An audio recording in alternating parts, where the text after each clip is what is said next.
E aku tā tēnā koutou, e aku angatira. E karanga kenei te mihi aroha ki a koutou katoa. Kia re te iwi, ko Whaea Kiriana teenei. Hi! This is my second live ever. Did one yesterday for the first time. It's like wā tuatahi I nānahi. Heoi. Tēnei rangi, I thought I'd do a quick little live.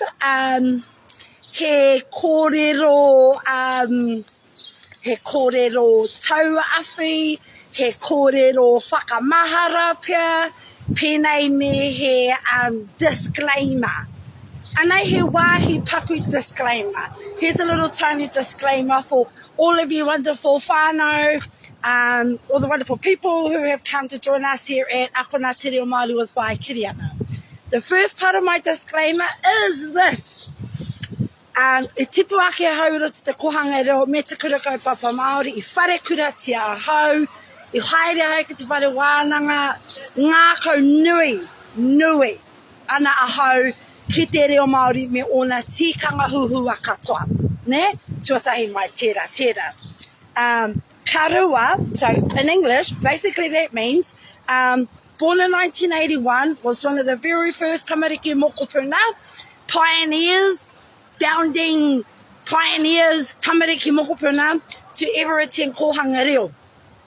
From there, I went to Kura Kaupapa Māori, and then on to Queen Victoria School, and then on to university. So, that's the first disclaimer. Ka pai? My second disclaimer is this. I am in no way, shape or form a mātanga ki te reo Māori. Mō koutou e aku rangatira, ko haere, ki te whakawhiwhi, o koutou panikiretanga, ki te whakawhiwhi, I era o ngā tohunga ake nei, mātanga ake nei mo te reo Māori, e hara ahau I tērā. Hoi no, ko tāku he mea mere noa, I te ngākau hia, I te manako nui o e rahunga, e hia ana ki te ako te reo Māori. So, in English, basically, that meant, the disclaimer is this. I am in no way, shape or form a expert in te reo Māori. And if you are an expert in te reo Māori, there's heaps of other really cool platforms and heaps of really cool other forums for the likes of you amazing people to go and enjoy te reo Māori. But the whole real purpose of this space is to actually really to just encourage, just awhi and encourage whānau who might be really shy, who might be going through some type of way, feeling some type of way about learning te reo Māori. And so I'm all open to whānau being encouraging on this page.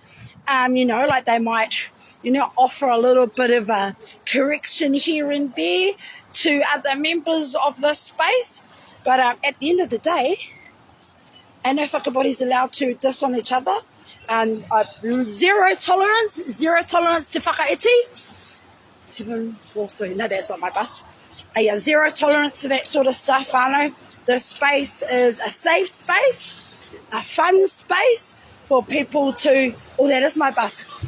It's a fun space for everyone to learn te reo Māori in a happy, comfortable place. Nō Ka te ake au I konei e aku rangatira. Remember, this is a safe space for everyone to learn te reo Māori. So, but if you are an expert, you might want to jump on this heat.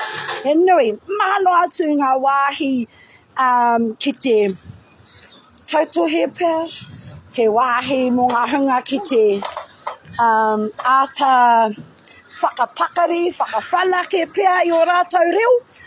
Hoi no mō tēnei wāhi, he wāhi miri noa I te hea mo te reo Māori. So koe tērā. No, you go. Ka pai. Ka kite.